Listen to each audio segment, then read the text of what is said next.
Iniciemos entonces con la sexología como ciencia. Ya habíamos cerrado el video anterior definiendo sexología como el tratado o como el estudio del sexo, de todo lo que tiene que ver con el sexo y todo lo que tiene que ver con la función sexual.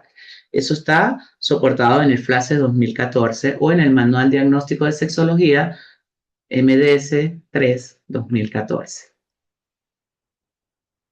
Vamos entonces a avanzar en función de estas características, ¿verdad? De la sexología como ciencia. ¿Por qué podemos decir que es ciencia?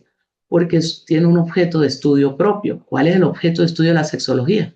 La sexualidad humana y sus manifestaciones. Porque tiene un conocimiento sistematizado. Tiene una información estructurada sobre el proceso de diferenciación del sexo y sobre los procesos o el proceso como tal de la función sexual.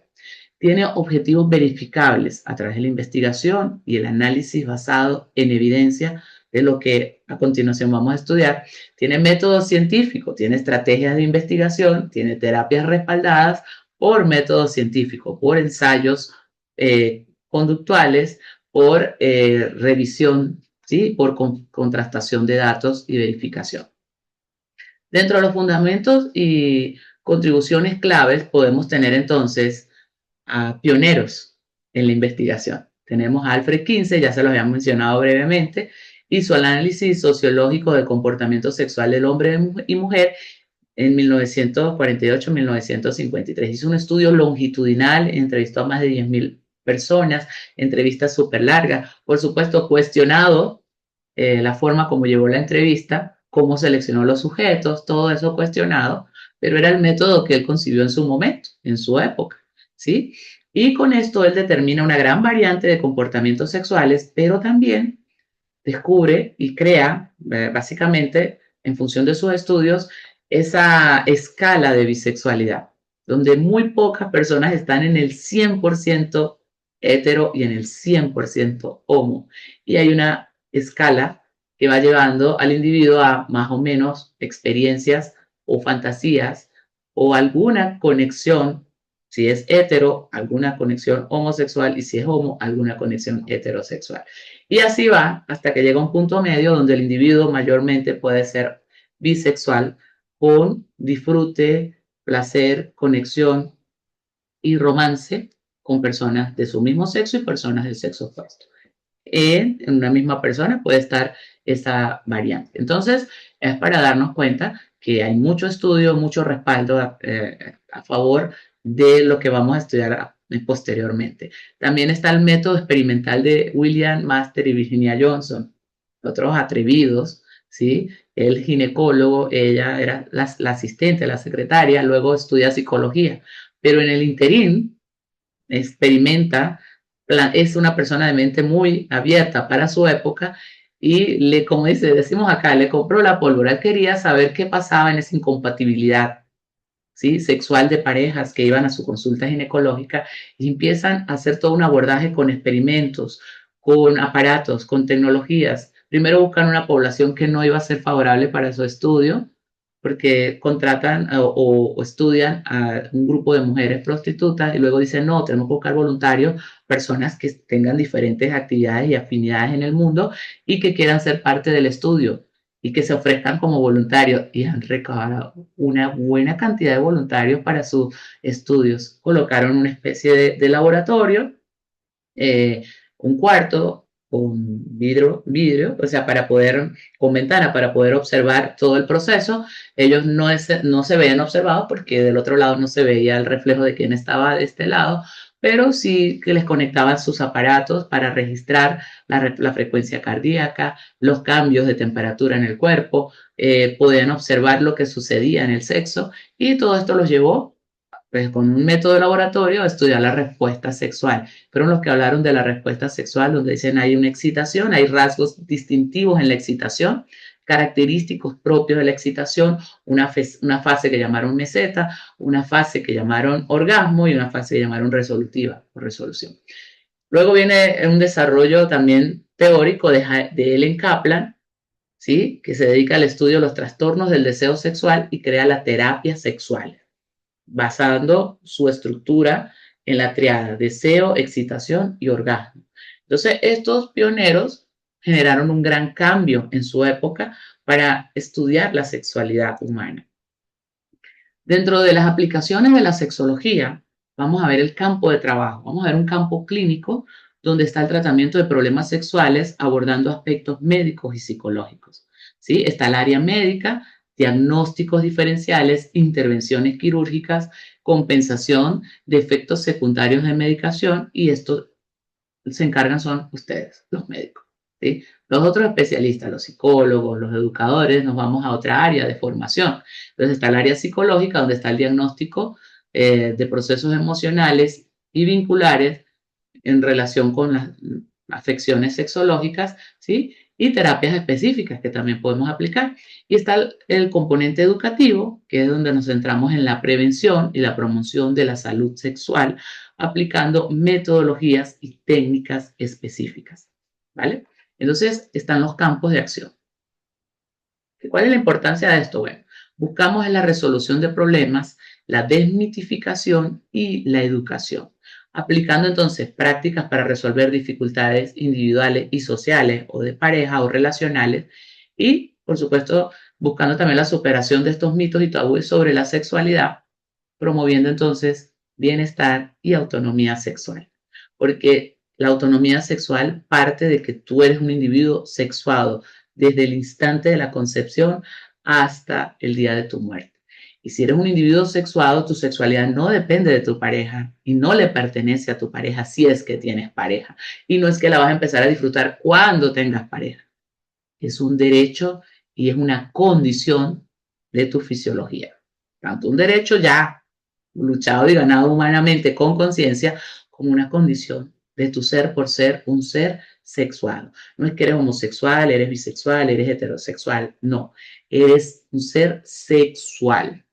Y eso es importante, asumir esa conciencia para luego entender qué pasa, cómo es que yo tengo este patrón, cómo es que tengo esta orientación sexual, cómo es que tengo esta preferencia sexual, qué hago con mi orientación, mi preferencia, mi sexo biológico, mi sexo asignado al nacer, y cómo todo eso genera múltiples formas de vivir la sexualidad.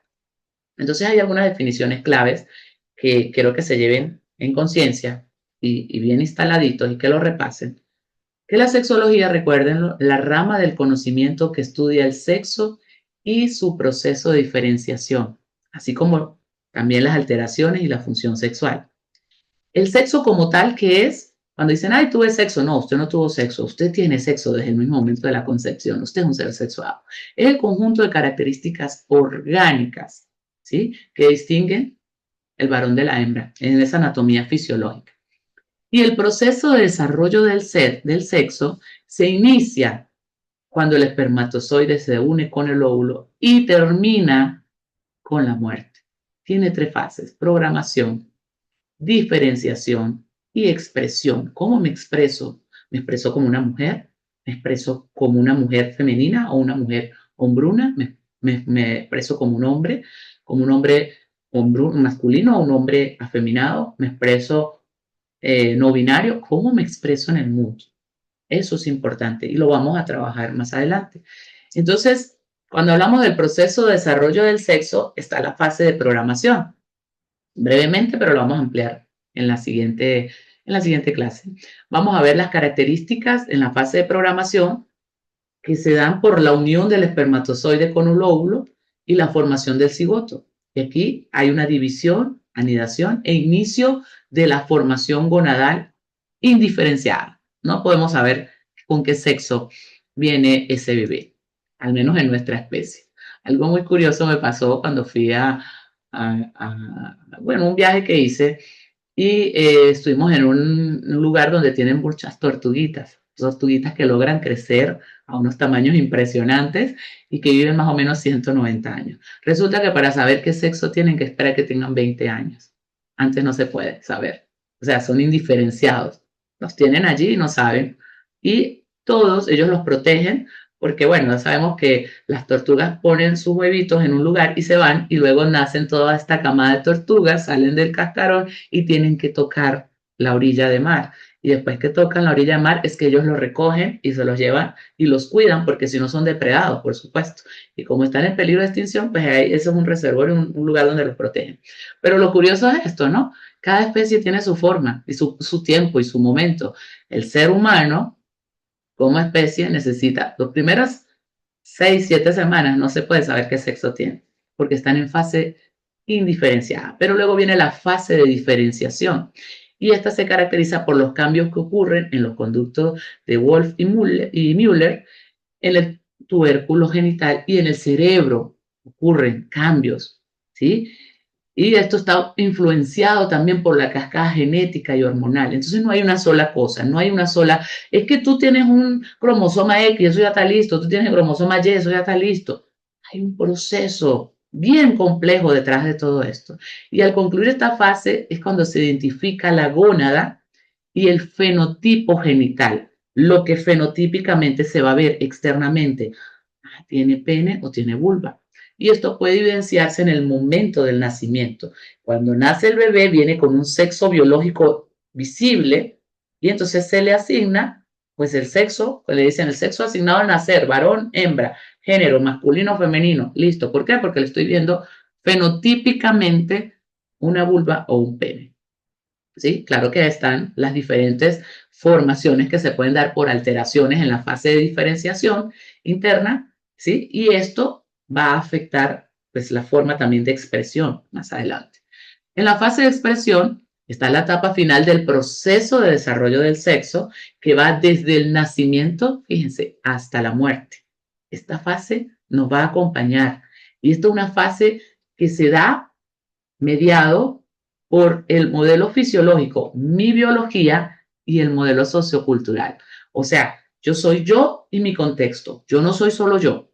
No es que nací varón, nací hembra o nací con una vulva, nací con un pene y por lo tanto me debo comportar y debo responder frente a esa, digamos, característica objetiva física. Lo estoy viendo, sino que es que hay una confluencia de elementos y todo eso moldeado por la epigenética. Eso lo vamos a ver también. Tenemos la fase de expresión, entonces esa fase de expresión nos va a acompañar y ahí vamos a ver como resultado el patrón de expresión fenotípico.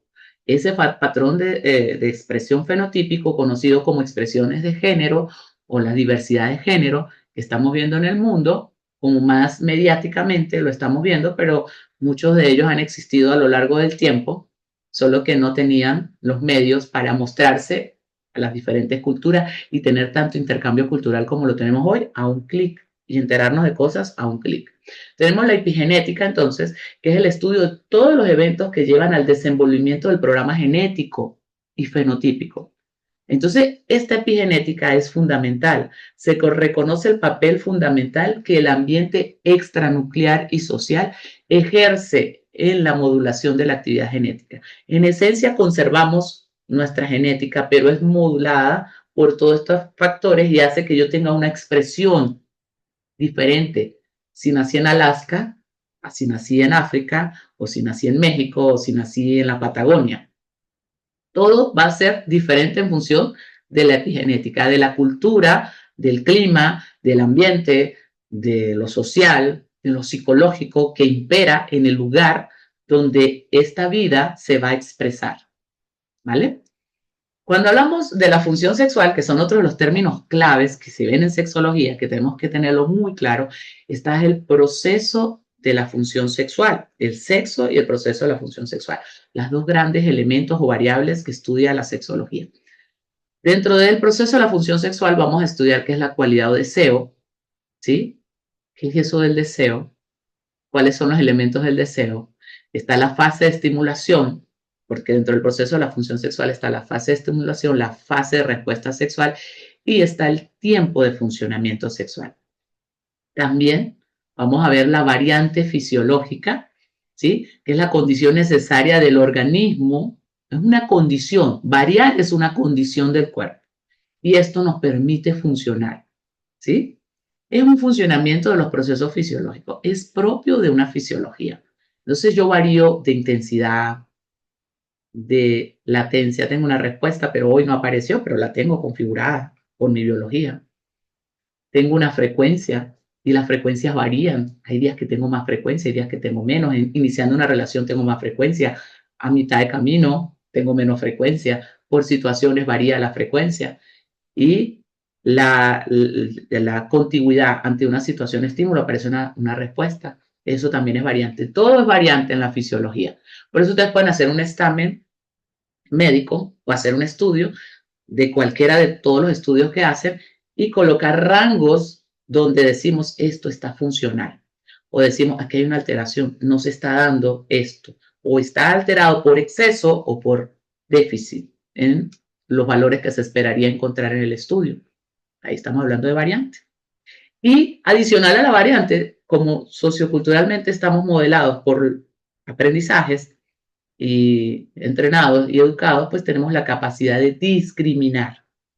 Entonces, la capacidad que tenemos de diferenciar una cosa de la otra. Acá el término discriminar se centra específicamente en esa capacidad de diferenciar, ¿sí? Entonces, esta capacidad influye sobre la variabilidad fisiológica, la puede limitar sin afectar su existencia. Yo puedo tener una variante fisiológica que puede responder a una gran cantidad de elementos, situaciones o personas, pero yo discrimino cuáles son los que son atractivos para mí, con quiénes que quiero funcionar, cómo es que voy a funcionar, y yo empiezo a discriminar sin que me altere la variante, ¿sí? En un contexto determinado diferente, particular, en una situación diferente, quizás bajo el efecto de alguna sustancia donde yo no pueda acceder fácilmente a mis controles, ¿sí? Del prefrontal, yo puedo tener una respuesta fisiológica diferente a la habitual sin que ello determine un trastorno o una patología. Y tenemos el componente entonces de la respuesta sexual. Tenemos un componente psicológico, un componente fisiológico, un componente sociocultural para que se dé la respuesta sexual. Entonces, hasta aquí vamos a estudiar estos elementos claves y nos vamos entonces ahora sí al tercer punto de este primer módulo que son los postulados que nos llevan a entender cómo funcionamos sexualmente, cómo nos desarrollamos sexualmente y cómo funcionamos sexualmente. Nos vemos entonces en el próximo video.